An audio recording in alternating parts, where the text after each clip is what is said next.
من الشیطان الرجیم من حمزه ونفخه ونفسه بسم اللہ الرحمن الرحیم وَإِذْ قَالَتِ الْمَلَائِكَةُ يَا مَرْيَمُ إِنَّ اللَّهَ اصْطَفَاكِ وَطَهَّرَكِ وَاصْطَفَاكِ عَلَى نِسَاءِ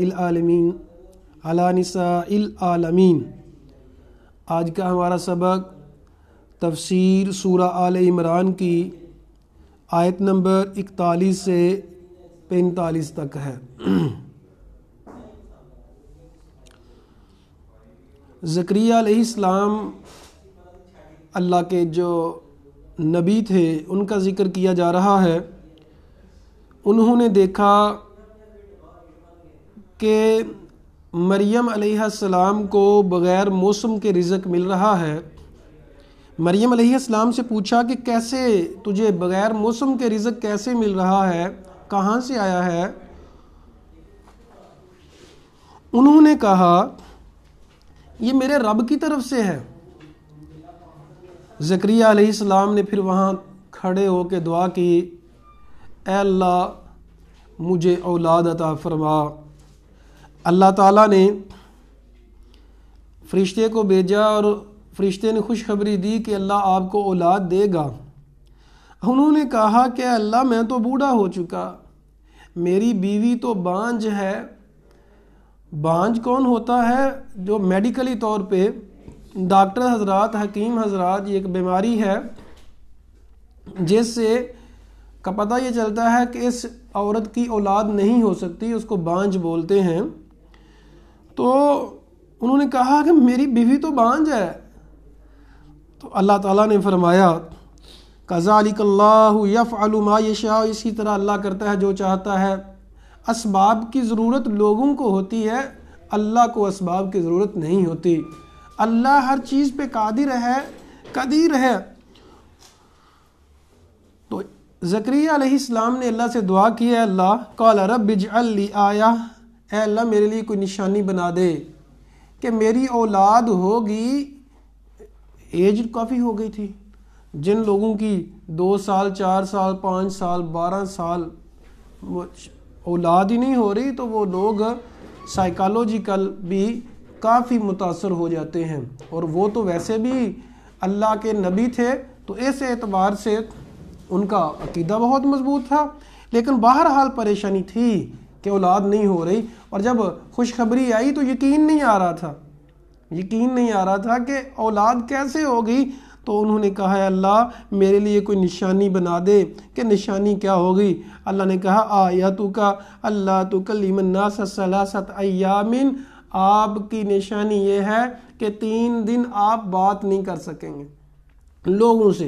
لوگوں سے بات نہیں کر سکیں گے، یعنی زبان بھی ہے، پہلے بھی بولتے تھے بعد میں بھی بولے، لیکن 3 دن آپ بات نہیں کر سکیں گے، ممکن ہی نہیں ہوگا کہ بات کرنا۔ الا رمزا، مگر اشارے کے ساتھ۔ کوئی پوچھ رہا ہے کوئی ہے جی نہیں، اشارے کے ساتھ، اشارے کے علاوہ نہیں، صرف اشارہ کر سکتے ہیں۔ وَاذْكُرْ رَبَّكَ كَثِيرًا، اور اللہ کا ذکر کرنا ہے بہت زیادہ۔ ان دنوں میں جب آپ بول نہیں سکیں گے اللہ کرنا ہے۔ وَسَبِّحْ بِالْعَشِيِّ وَالْإِبْكَارِ، اور صبح و شام اللہ کے اذکار کرنے ہیں۔ خصوصی طور پہ صبح اور شام کے احادیث میں اذکار بھی وارد ہیں، تو وہ اپنی سیفٹی کے لیے، اللہ تعالیٰ کی یاد کے لیے وہ اذکار زیادہ سے زیادہ کرنے چاہیے۔ تو اب وہ بول تو نہیں سکتے تھے لیکن ذکر کر سکتے، تو اس سے یہ ثابت ہوتا ہے ذکر انسان نہ بولنے کے بغیر بھی کر سکتا ہے، اللہ کی تسبیح بولنے کے بغیر بھی کر سکتا ہے۔ تو جب بھی آپ لوگ کام کر رہے ہیں ساتھ ساتھ اللہ کی تسبیح بیان کیا کریں، سبحان اللہ، الحمدللہ، ماشاء اللہ، استغفر اللہ۔ عزیز سامعین، اگر دل کا سکون چاہتے ہیں تو اذکار کی جو کثرت کیا کریں، ذکر کیا کریں، اپنے ساتھ کام کریں، لیکن ساتھ ساتھ اللہ تعالیٰ کا ذکر کیا کریں۔ اللہ تعالیٰ نے یہ تمام نبیوں کو یہی حکم دیا تھا، اور زکریا علیہ السلام کو کہا 3 دن بات نہیں کر سکیں گے، لیکن آپ نے کیا کرنا ہے؟ 3 دن ذکر اذکار کی کثرت کرنی ہے۔ صبح و شام کے اذکار، بہت زیادہ فضیلت ہے صبح و شام کے اذکار کی۔ تو کارڈ بھی مل جاتا ہے، انٹرنیٹ سے بھی آپ لوگ سرچ کر سکتے ہیں. جب لکھیں گے صبح شام کے اذکار تو اس کی روٹین ہونی چاہیے. صبح جو ہے سورج نکلنے سے پہلے پہلے، اور شام جو ہے سورج غروب ہونے سے پہلے کا جو ٹائم ہے. ویسے اس کے بعد بھی کر سکتے ہیں، صبح سورج چڑھنے کے بعد بھی کر سکتے ہیں، لیکن بہتر اور افضل جو اوقات ہیں وہ یہ ہیں. وَإِذْ قَالَتِ الْمَلَائِكَةُ، اور جب فرشتوں نے کہا یا مریم، اے مریم، ان اللہ اصطفاکی، اللہ تعالیٰ نے تجھے چن لیا ہے، وطہرکی، اور تجھے پاکیزگی عطا کی ہے، واصطفاکی علی نساء العالمین، اور تمام جہانوں کی عورتوں کے اوپر فضیلت دی ہے، یعنی چن لیا ہے. نبی کریم صلی اللہ علیہ وسلم نے کی حدیث میں بھی ہے کہ آپ صلی اللہ علیہ وسلم نے فرمایا خدیجہ بنت خویلد، یعنی جو آپ کی بیوی تھیں، کہ تمام جہانوں کے اوپر اللہ نے ان کو چنا ہے. اسی طرح فاطمہ رضی اللہ تعالیٰ عنہ کے بارے میں کہا، امی عائشہ صدیقہ رضی اللہ تعالیٰ عنہ طاہرہ مطہرہ کی بھی فضیلت بیان کی کہ عائشہ رضی اللہ عنہ کی فضیلت ایسے ہے جیسے سرید کی فضیلت تمام خانوں پر ہوتی ہے. تو یہاں سے یہ سمجھ آتی ہے کہ اس جہاں کی جو عورتیں تھیں نا، ان پر مریم علیہ السلام کو فضیلت دی. اور اگر اوورال دیکھا جائے تو اوورال بھی مریم علیہ السلام کی بہت زیادہ فضیلت ہے، اور تمام مذاہب میں ان کی بہت زیادہ عزت ہے. نبی کریم صلی اللہ علیہ وسلم کی حدیث ہے کہ مرد تو بہت زیادہ کامل ہوئے ہیں، مردوں میں سے تو بہت زیادہ لوگ کامل ہوئے ہیں، اللہ کے ولی، اللہ کے نبی. عورتوں میں سے فرمایا صرف 3 عورتیں کامل ہوئی ہیں.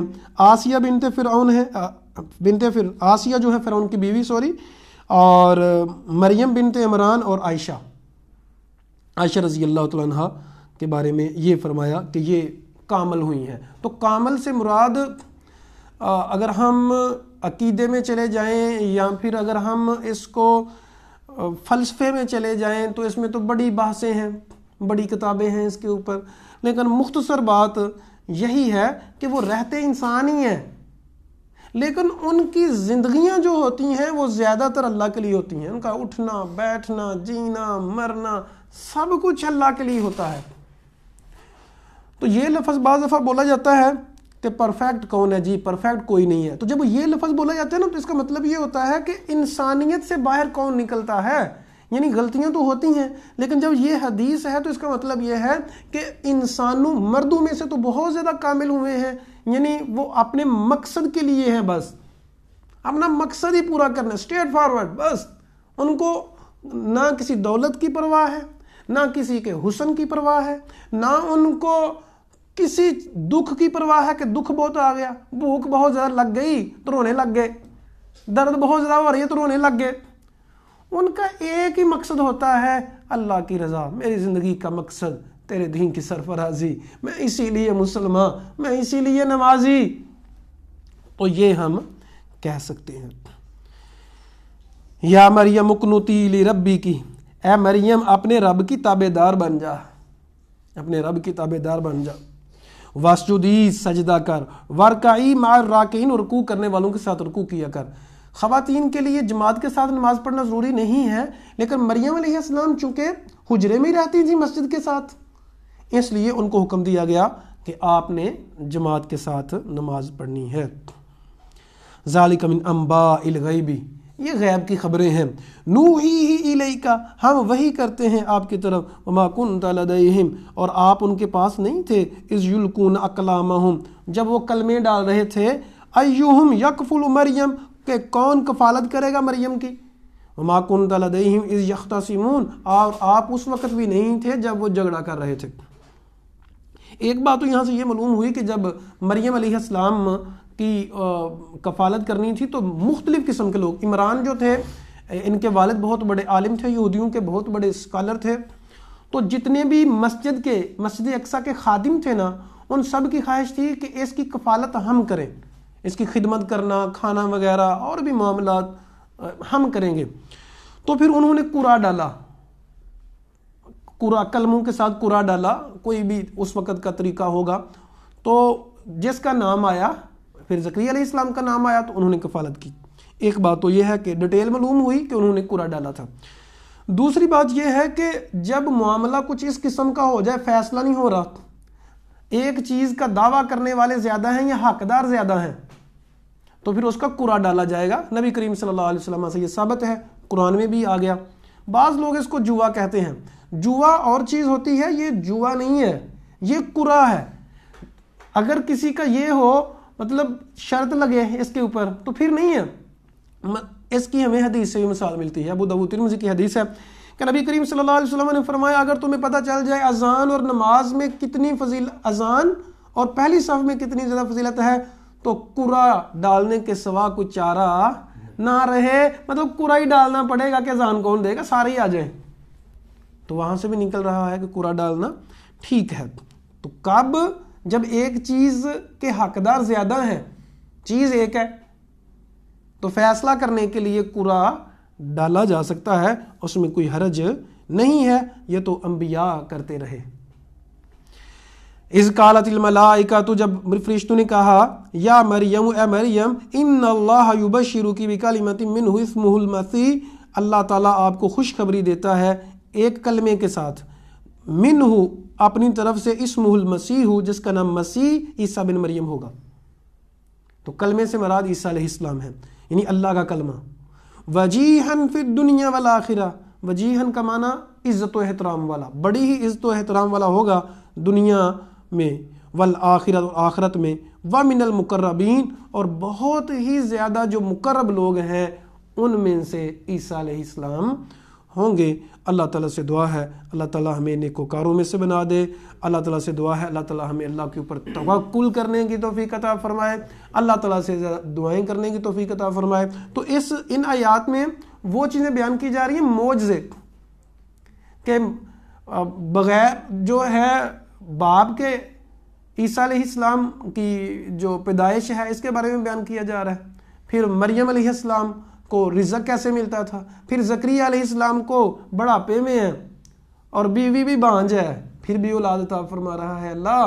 تو یہ اللہ تعالیٰ کا جو معاملہ ہے, تقدیر کے اوپر عقیدہ مضبوط ہو, اللہ کے اوپر ایمان مضبوط ہو کہ جنوں اللہ رکھے انہوں کون چکھے, اور جسے اللہ دینے کے اوپر آ جائے اس کا کوئی چھین نہیں سکتا.